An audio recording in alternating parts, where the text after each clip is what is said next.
This testimonial is brought to you by #Score, Marketing Division, Sufi Guidance Channel, 90. YouTube. Lonavala वाले बच्चे call unmute करें। अस्सलाम वालेकुम। वालेकुम सलाम।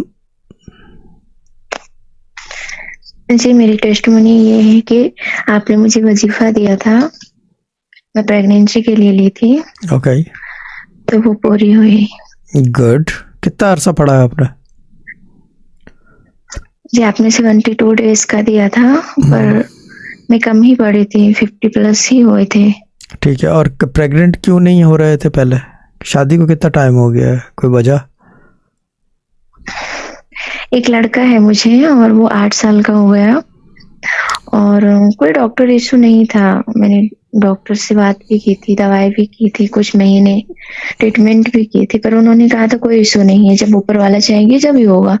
तो फिर मैंने ट्रीटमेंट लेना छोड़ दिया। ठीक है। तो फिर मुझे आपके प्लेटफॉर्म का बात पता चला, मतलब मेरी बहन भी ज्वाइंट है, तो फिर उन्होंने बताया था मुझे, तो फिर मैं आपसे बात की थी। ठीक है, गुड। ठीक है। अभी क्या कर रहे हैं इस वक्त? अगर वो तो चेंज हो गया होगा वजीफा ना? और